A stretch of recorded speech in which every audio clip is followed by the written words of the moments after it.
Trojan യുദ്ധത്തിന് ശേഷം സ്വന്തം രാജ്യമായ ഇത്തക്കയിലേക്കുള്ള ഒഡീസിയസ് രാജാവിന്റെ യാത്രയാണ് നൂറ്റാണ്ടുകൾക്ക് മുമ്പ് ഹോമർ ഒഡീസി എന്ന ഇതിഹാസ കാവ്യമാക്കി മാറ്റിയത്.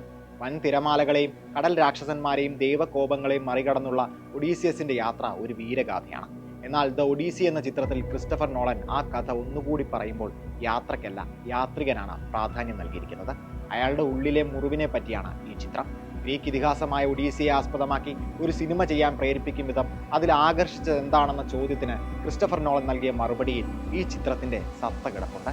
എമിലി വിൽസന്റെ ഒഡീസിയുടെ ഇംഗ്ലീഷ് വിവർത്തനം തുടങ്ങുന്ന വരികൾ, tell me about a complicated man. Odysseus എന്ന മനുഷ്യനിലെ സങ്കീർണതയാണ് നോളനെ ആകർഷിച്ചത്. ശുദ്ധ നഗരമായ ട്രോയിയെ ആക്രമിക്കാൻ അഥീനയ്ക്കുള്ള കാണിക്കയിൽ ഒരു മരക്കുതിരയിൽ ഉപായം കണ്ടെത്തിയ ഒഡീസിയസ് ആ ദിനം നഷ്ടപ്പെടുത്തിയത് അപരനോടുള്ള ഒരുവന്റെ വിശ്വാസമാണ്. ചതിയുടെ ട്രോജൻ കുതിരയുടെ ഭാരവും ഉള്ളിൽ പേറിയാണ് അയാൾ ഇത്തക്കയിലേക്ക് തിരിക്കുന്നത്. 10 വർഷത്തോളം നീണ്ട ദുരിതയാത്ര. ആ വഴിയിൽ തനിക്കൊപ്പം നിന്ന് പൊരുതിയവരെ അയാൾക്ക് നഷ്ടമായി.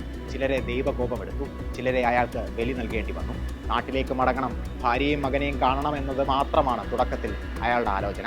എന്നാൽ ആ യാത്ര അയാളെ മാറ്റുന്നു, പരുവപ്പെടുത്തുന്നു. ട്രാവിസ് സ്കോട്ട് അവതരിപ്പിച്ച അന്ധനായ കവിയിൽ നിന്നാണ് സിനിമ ആരംഭിക്കുന്നത്. അയാൾ ഒരു നീളൻ വിരുന്നുമേശയ്ക്ക് മുകളിൽ നിന്ന് ഒഡീസിയസിന്റെ ട്രോയിയിലെ പോരാട്ടത്തെപ്പറ്റി പാടുകയാണ്. അയാൾക്ക് ചുറ്റുമുള്ളതോ ഒഡീസിയസിന്റെ ഭാര്യ പെനലോപ്പിയെ സ്വന്തമാക്കാനും ഇത്തക്കയുടെ രാജാവാകാനും കാത്തിരിക്കുന്ന പ്രഭുക്കന്മാർ. യുദ്ധം കഴിഞ്ഞ് 10 വർഷമായിട്ടും തിരിച്ചെത്താത്ത ഭർത്താവ് ഇനി വരില്ലെന്ന സത്യത്തോട് പൊരുത്തപ്പെട്ട് തങ്ങളിൽ ഒരാളെ പെനലോപ്പി പുനർവിവാഹം ചെയ്യുമെന്ന പ്രതീക്ഷയിലാണ് അവർ. ഒഡീസിയസിനെ കണ്ട ഓർമ്മയില്ലാത്ത മകൻ ടെലിമാക്കസിനെയും ഇവിടെയാണ് നമ്മൾ പരിചയപ്പെടുന്നത്. എന്നാൽ ഇവിടെ നിന്ന് നോളൻ നമ്മളെ നേരെ ഒരു ദ്വീപിലേക്ക് കൊണ്ടുപോകുന്നു. ജലദേവതയായ കലിപ്സോയുടെ ദ്വീപ്. അവിടെ തനിക്ക് മാത്രം കാണാൻ സാധിക്കുന്ന അഥീനയോട് സംസാരിക്കുന്ന ഒഡീസിയസ്.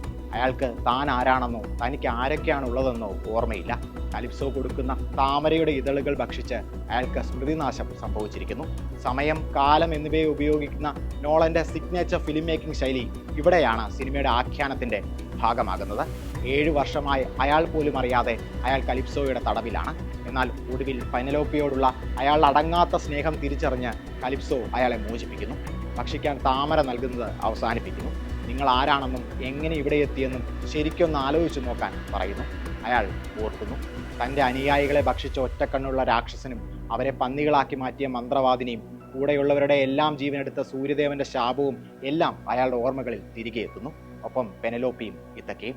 നാട്ടിൽ തിരിച്ചെത്തുന്ന ഒഡീസിയസ് പ്രഭുക്കന്മാരെ വധിച്ച് തൻ്റെ സിംഹാസനം വീണ്ടെടുക്കുന്നു.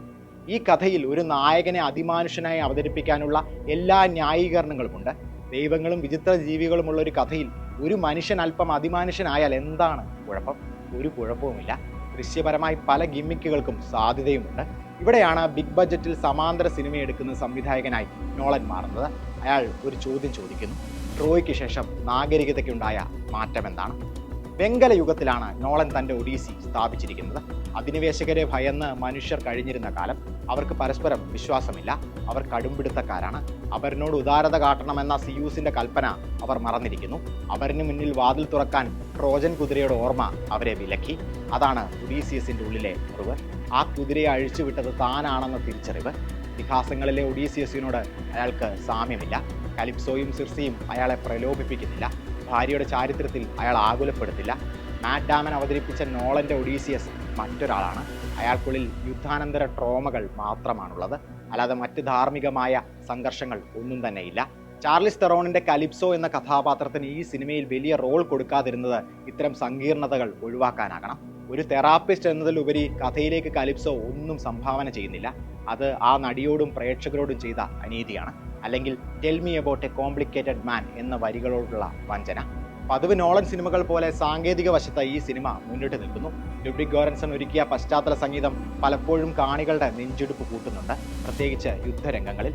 എന്നാൽ മറ്റ് ചിലയിടങ്ങളിൽ അത് അല്പം അലോസരപ്പെടുത്തുന്നുണ്ട്. സിനിമാറ്റോഗ്രഫിയിലേക്ക് വന്നാൽ ഹോയ്ത്തെ വാൻ ഹോയ്ത്തമയുടെ ഐമാക്സ് ക്യാമറ ഒഡീസിയെ ആഴമേറിയ ഒരു സിനിമാനുഭവം തന്നെയാക്കി മാറ്റിയിരിക്കുന്നു.